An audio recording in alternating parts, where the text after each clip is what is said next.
अभी आप स्क्रीन पर यमुना की दो तस्वीरें देख रहे हैं। पहली तस्वीर 28 अक्टूबर सुबह की यानी कि छठ महापर्व के सुबह की है और दूसरी आज सुबह की है और यह दोनों वीडियो हमने कालिंदी कुंज घाट पर शूट किया है। इन दोनों तस्वीरों में आप अंतर साफ तौर पर देख सकते हैं कि पहली तस्वीर में यमुना साफ दिख रही है और दूसरी में टॉक्सिक फोम यानी कि झाग से भरी हुई। और आप मेरे पीछे भी अगर देखेंगे तो आप देखिए कि यमुना में आप जहां तक देख पाएंगे झाग नजर आ रहा है। यह झाग अभी थोड़ा सा कम नजर आ रहा है क्योंकि यहाँ पर लगातार बोट के जरिए यमुना के पानी के ऊपर डीफोमिंग केमिकल का छिड़काव किया जा रहा है जिससे कि झाग ना दिखे।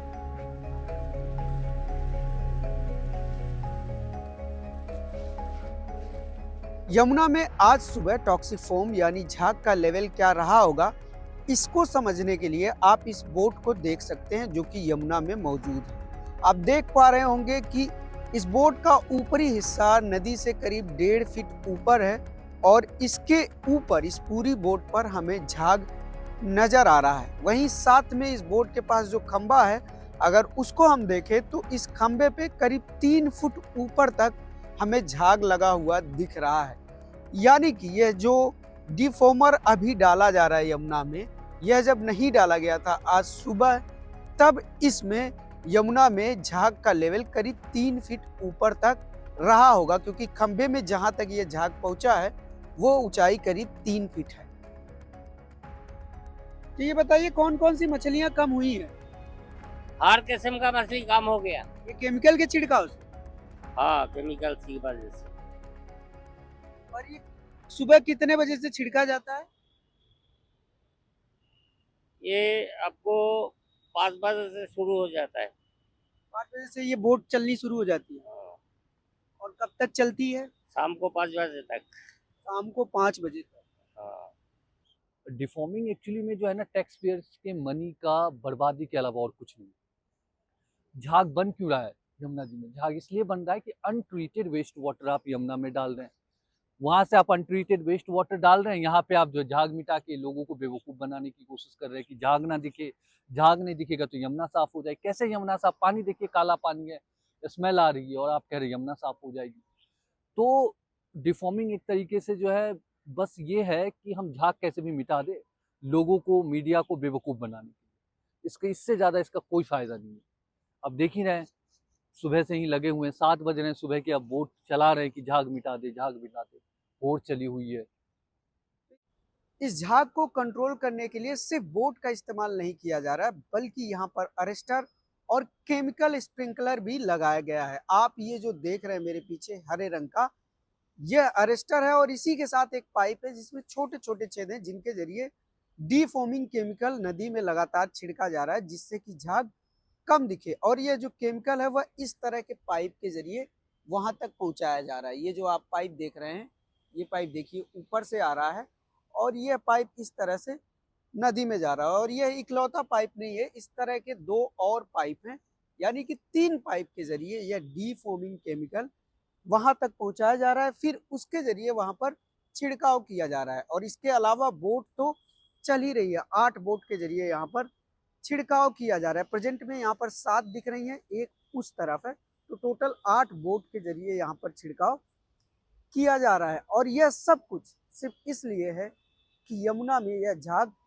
ना दिखे। इससे यमुना के वाटर क्वालिटी में कोई सुधार नहीं होगा, उसका जो उसमें जो बीओडी है या डीओ लेवल जो है उसमें सुधार नहीं होगा। इससे सिर्फ ये होगा कि यह झाग यमुना में नहीं दिखेगा। हमने आपको अपनी पिछली रिपोर्ट में यह बताया था कि कैसे दिल्ली सरकार का यह दावा कि यमुना साफ हो गई है एक सफ़ेद झूठ है।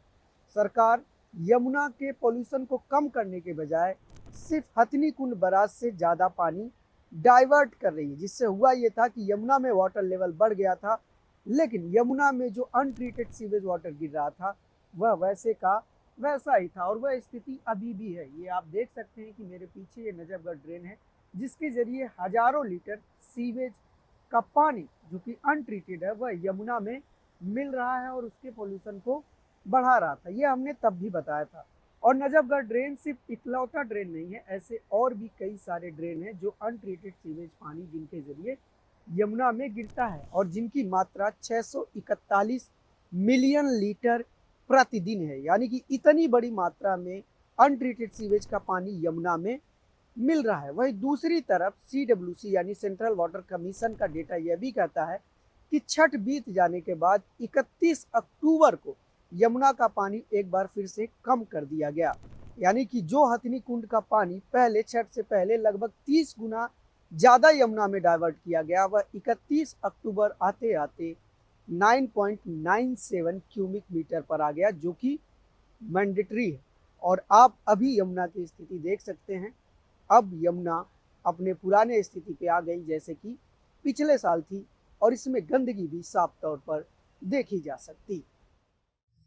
वहीं वसुदेव घाट पर जो पुल के ऊपर हरे पर्दे लगाए गए थे उन्हें अब हटा लिया गया है, जबकि यमुना के बगल में जो तालाब बनाया गया था छठ के मौके पर, वह तालाब अभी भी मौजूद है। आप देख सकते हैं ये वाला हिस्सा, ये तालाब जिसे छठ के मौके पर बनाया गया था यमुना से अलग करके, ये यमुना है, वह अभी भी यहाँ पर मौजूद है।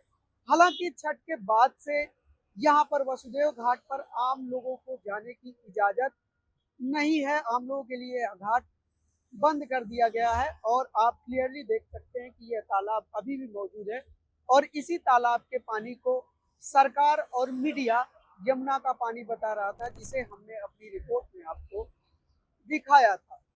यमुना के पोल्यूशन को एक्चुअली कंट्रोल करने के बजाय सरकार यमुना में जहां पर झाग बन रहा है कालिंदी कुंज पर, वहां पर डीफोमिंग केमिकल का छिड़काव कर रही है ताकि यमुना साफ दिखे। यानी कि सरकार का फोकस दिखावे पे ज्यादा है और असली काम पर कम। न्यूज़ लॉन्ड्री के लिए अनमोल विक्रम, दिल्ली। पत्रकारिता का नासूर बन चुके विज्ञापन के मॉडल को खारिज करके खबरों की इस दुनिया को बदलिए ताकि पत्रकारिता आपके लिए जवाबदेह बने। newslaundry.com/subscription पर क्लिक कीजिए और अपने मन मुताबिक पेमेंट का विकल्प चुनिए, क्योंकि हमारे सब्सक्राइबर्स का नारा है, मेरे खर्च पर आजाद हैं खबरें।